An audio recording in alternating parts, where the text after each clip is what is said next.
Hello friends, welcome है आप सभी का आपके इस कृष्णा आर्ट्स एजुकेशन चैनल में, जो केवल और केवल बोर्ड एग्ज़ाम की तैयारी करवाने के लिए बनी है। इसलिए इस चैनल को आपने अभी तक सब्सक्राइब नहीं किया तो इस चैनल को सब्सक्राइब कर दें और साइड के बेल नोटिफिकेशन को प्रेस कर दें ताकि हमारी वीडियो का लेटेस्ट नोटिफिकेशन आप तक सबसे पहले पहुँच सके। और अगर आप हमारे इस यूट्यूब चैनल पर नए हैं तो आप टेलीग्राम चैनल पर भी ज्वाइन हो जाएं। टेलीग्राम चैनल का लिंक डिस्क्रिप्शन में दिया हुआ है, क्योंकि इस चैनल का जो भी स्टडी मटेरियल आपको प्रोवाइड किया जाएगा वो टेलीग्राम चैनल के जरिए ही कराया जाएगा। तो चलिए आज के क्लास की ओर बढ़ते हैं। आज हम आपको क्लास 10th का इंग्लिश, जो हमारा बुक है पैनोरमा पार्ट 2, उसका दूसरा part me and the ecology bit का very very important subjective questions करवाने जा रहे हैं। आज हम आपको इस पार्ट का 12 सब्जेक्टिव क्वेश्चंस करवाने जा रहे हैं, जो एग्ज़ाम के दृष्टिकोण से बहुत ही महत्वपूर्ण क्वेश्चन है। तो चलिए क्वेश्चंस की ओर बढ़ते हैं। हमारा पहला क्वेश्चन है, how many blocks away was the post office from Mister Johnson's house. इसका कहने का मतलब है कि मिस्टर जॉनसन्स का हाउस पोस्ट ऑफिस से कितना ब्लॉक दूर था। तो इसका आंसर है द पोस्ट ऑफिस वो just 2 blocks away from Mister Johnson's house. Post office Mister Johnson's house के केवल जस्ट 2 ब्लॉक्स, केवल और केवल 2 ब्लॉक दूर थे, इसलिए इसका आंसर हो जाएगा 2 ब्लॉक। इसके बाद हमारा दूसरा क्वेश्चन है, what form of electricity did the narrator use. Narrator का मतलब होता है कथावाचक, कथा को सुनाने वाला, कहानी बताने वाला। तो नरेटर इलेक्ट्रिसिटी को किस फॉर्म में यूज करते थे। तो the narrator used his motor bike all summer and snow bike all winter. जो नरेटर थे वे अपने मोटर बाइक को पूरा ग्रीष्म ऋतु में यूज करते थे और अपने स्नो बाइक को पूरा शरद ऋतु में यूज करते थे, ऑल विंटर में। इसके बाद हमारा तीसरा क्वेश्चन है, what happens when the narrator calls Miss Greenie Mrs Greenie. When the narrator calls Mrs Greenie she says that he does not any change to pay him. जब वह नरेटर पुकारता था Mrs Greenie and Miss Greenie, तो वह कहती थी कि उसके पास चेंज पे करने के लिए कोई चेंज नहीं है। यही इसका आंसर हो जाएगा। इसके बाद हमारा चौथा क्वेश्चन है, does gym understand why his advice is being questioned, explain. क्या जिम इस बात से संतुष्ट था कि वह जो क्वेश्चन करता है, जो सलाह देता है, उसके लिए ठीक है। Yes Jim understand why his advice is being question. हाँ, जिम अंडरस्टैंड था कि वह क्वेश्चन करता था। He knows that working for ecology is a tough job. उसे पता था कि पर्यावरण के लिए काम करना एक बहुत ही मुश्किल नौकरी है, एक बहुत ही टफ जॉब है, एक बहुत ही मुश्किल कार्य है। इकोलॉजी का मीन्स आपका पर्यावरण हो जाता है। उसे यह बात पता था कि पर्यावरण के लिए काम करना एक टफ जॉब है। What happened to the tree referred to by mister Johnson. Mister Johnson के अनुसार ट्री के कहाँ रेफर करना चाहिए, उनके अनुसार क्या होना चाहिए। तो the tree refer to Mister Johnson has been cut down, this shows the greed of humans which is destroying our environment. Mister Johnson's refer करते हैं कि जो पेड़ होता है उसको काट देना चाहिए। तो this shows of greed of human, यह हम लोगों को दिखाता है मनुष्य के लालच को। जो हम पेड़ को काट देते हैं यह मनुष्य का लालच होता है, लालच के कारण ही मनुष्य पेड़ को काट देता है। Which is destroying our environment, जो हमारे पर्यावरण को, जो हमारे वातावरण को डिस्ट्रॉय करता है, जो हमारे वातावरण को बहुत हानि पहुंचाता है। इसलिए हम लोगों को पेड़ नहीं काटना चाहिए। इसके बाद हमारा 6th क्वेश्चन है, do you think that Jim is real ecology friendly boy, give your opinion. आप क्या विचार करते हैं कि जिम वास्तव में एक पर्यावरण फ्रेंडली बॉय है, पर्यावरण से मिला जुला है। गिव योर ओपिनियन, आप इसके बारे में क्या ओपिनियन देना चाहते हैं। No I don't think that Jim is a real ecology friendly boy because he speaks a lot about preservation of ecology but himself increases pollution. नहीं, मैं विचार करता हूँ कि जो जिम है वह रियल इकोलॉजी फ्रेंडली बॉयज नहीं है। वह इसलिए नहीं है क्योंकि ही speaks a lot about of preservation of ecology, क्योंकि वह हमेशा बहुत सारी वातावरण को, पर्यावरण को संरक्षित करने की बातें बताता रहता है। बट हिमसेल्फ इंक्रीजेस पोल्यूशन, लेकिन वह खुद पर्यावरण को दूषित करता रहता है, हमेशा पोल्यूशन फैलाता रहता है, पोल्यूशन को इंक्रीज करता रहता है। यही हम लोगों का ओपिनियन है। इसके बाद हमारा 7th क्वेश्चन है, which animal messes up Mrs Greenie yard. कौन सा एनिमल है जो मैसेज करता रहता है मिसिस ग्रीनी यार्ड को, मिसिस ग्रीनी के यार्ड को? तो when Mrs Jim visit Mrs Greenie house she complaints to him against the dog, she tell him his dog digs up her garden a message of heart. जब Jim visit करने जाता था Mrs Greenie के घर तो she complains to him against the dog, तो वह complain करता था उसके कुत्ते को लेकर। She tells him that the dogs digs up her garden and messes up art, वह उसको कहता था कि उसको जो कुत्ता है उसके बगीचे में गड्ढा खोद देता है, डिग्स खोद देता है। She advised him to keep his dog on a leash, वह उसको एडवाइस देती है, वह उसको सलाह देती है कि वह अपने कुत्ते को बेल्ट से बांध के रखे या पट्टा से बांध के रखे। यह जो लीस होता है, लीस का मतलब होता है पट्टा, जो कुत्ते को बांधने के लिए पट्टा होता है, वह उसको सलाह देता है कि वह अपने कुत्ते को पट्टे से बांध के रखे, खुले नहीं छोड़े, क्योंकि खुला छोड़ने से वह मिसिज जिम के मिस्टर जिम के गार्डन में जाकर बहुत सारे गड्ढे खोद देता था।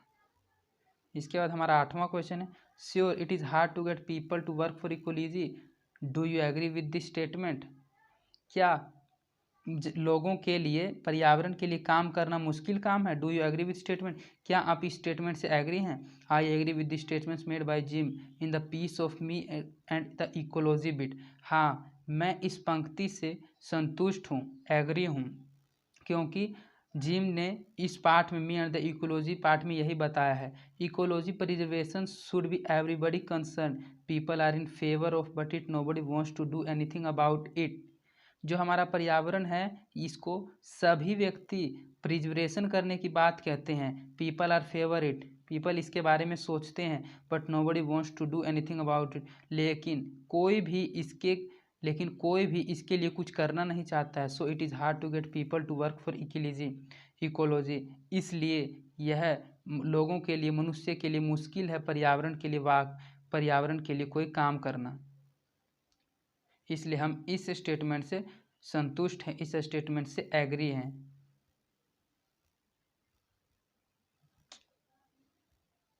इसके बाद हमारा 9th क्वेश्चन है, what is the ecology, is it essential to preserve it? What is ecology, पर्यावरण क्या है? Is it essential to preserve it, क्या इसको संरक्षित करना जरूरी है, महत्वपूर्ण है? Ecology means the natural relationship between living things and the environment. इकोलॉजी का मतलब होता है नेचुरल रिलेशन, इकोलॉजी का मतलब रिलेशनशिप है लिविंग थिंग्स मतलब जो जीवित प्राणी है, एंड द इन्वायरमेंट और वातावरण के दोनों के बीच संबंध है। It is essential to preserve it because the growth of survival of plants and living creatures depend on it's.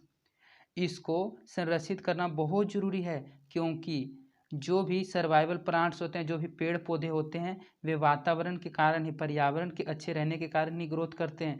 And the living creatures depend on it, और जितने भी लिविंग क्रिएचर हैं, जितने भी जीवित प्राणी हैं, सभी इसी के ऊपर आश्रित है, डिपेंड है। Ecological imbalance has created serious problems in the modern age. Ecological imbalance, पर्यावरण में असंतुलित, बहुत सारे ऐसी प्रॉब्लम खड़ी कर सकती है इस मॉडर्न एज में, जो बहुत ही समस्या को आगे बढ़ा सकती है। तो इसलिए इसको संरक्षित करना बहुत ज़रूरी है। इसके बाद हमारा 10वां क्वेश्चन है, what does the narrator do on Saturdays and Sunday? जो नरेटर थे वे सैटरडे और संडे को क्या करते थे? The narrator is quite aware of the advantage of ecology preservation. जो नरेटर थे वे सभी को पर्यावरण की संरक्षण के लिए जागरूक किया करते थे, अवेयर किया करते थे। He works for ecology on Saturday and Sunday, वह पर्यावरण के लिए हर शनिवार और रविवार को काम किया करते थे। He visits the house in his locality and collects garbage of this days, वे अपने आसपास के सभी के घरों में जाया करते थे और वहाँ से गार्बेज, कूड़ा कचरा उन दिनों इकट्ठा किया करते थे। वही नरेटर सैटरडे और संडे को काम किया करते थे। इसके बाद हमारा 11वां क्वेश्चन है, did the narrator succeed in getting Mrs Greenie to do something about ecology? क्या नरेटर मिसिस ग्रीनी को यह बात समझाने में सफल हो चुके थे कि वह पर्यावरण के लिए कुछ करे, to do something about ecology?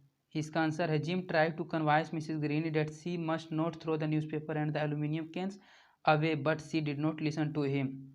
Gym दोसा वह हर बार मिसिस ग्रीनी को समझाने का प्रयास किया करता था कि she must not to throw the newspaper, कि वह न्यूज़पेपर्स को नहीं फेंके, and the aluminium cans away but she did not listen to him. वह जिम मिसिस ग्रीनी को समझाता था कि वह न्यूज़पेपर एल्यूमिनियम कैन को बाहर नहीं फेंके, लेकिन वह उसकी बात को नहीं सुनती थी। Jim did not succeed in getting her to do something about ecology. Jim उनको ये बात समझाने में सफल नहीं हुआ था कि वह भी पर्यावरण के लिए कुछ करे, इसलिए इसका आंसर हो जाएगा नहीं, यह उनको समझाने में सक्षम नहीं हुए थे। इसके बाद हमारा 12वां और लास्ट क्वेश्चन है, why did mister Johnson think that gym did not follow the principle of walking. Mister Johnson ऐसा क्यों सोचते थे कि जिम जो है चलने के सिद्धांत को फॉलो नहीं कर रहा है। Mister Johnson thought that gym did not follow the principle of walking. Mister Johnson ऐसा इसलिए सोचते थे कि वह चलने के सिद्धांत को फॉलो नहीं कर रहे हैं, क्योंकि gym drove his motor bike round and round his backyard all summer. क्योंकि जो जिम था वह अपनी मोटर बाइक को चारों तरफ समर में बैकयार्ड में घुमाया करता था। Gym only talk about the advantage of walking. Gym हमेशा चलने के फायदे बताया करता था कि चलने से क्या क्या फ़ायदे हैं। He did not walk himself, लेकिन वह स्वयं कभी नहीं चला करता था। वह स्वयं हमेशा मोटर बाइक से round and round his backyard all the summer, चारों तरफ घूमा करता था, और वह सिर्फ बातें किया करता था कि चलने के क्या क्या फ़ायदे हैं, लेकिन खुद से नहीं चला करता था। इसलिए मिस्टर जॉनसन विचार करते हैं कि वह प्रिंसिपल ऑफ वॉकिंग का फॉलो नहीं करते हैं। इस प्रकार आपका इस पार्ट का 12 सब्जेक्टिव क्वेश्चन कंप्लीट कर दिया गया है, जो एग्जाम के दृष्टिकोण से बहुत ही महत्वपूर्ण क्वेश्चन है। अगर आपको ये क्वेश्चंस एक बारी में समझ नहीं आता तो आप इसी वीडियो को 102 बार देखें, इससे आप क्वेश्चंस को और आंसर्स को अच्छे से समझ जाइएगा। इसमें जैसा एकदम सेम आपको वैसा ही लिखना जरूरी नहीं है। अगर आप अच्छे से समझ गए तो आप स्वयं से भी बना के कुछ लिख सकते हैं। तो अगर आपको हमारी वीडियोस पसंद आती है तो आप अपने दोस्तों के बीच भी इन वीडियोस को ज़रूर शेयर करें। और अगर आप हमारे इस यूट्यूब चैनल पर नए हैं तो आप टेलीग्राम चैनल में भी ज्वाइन हो जाएं और हमारे इस यूट्यूब चैनल को भी सब्सक्राइब कर दें। तो आज के लिए इतना ही, धन्यवाद।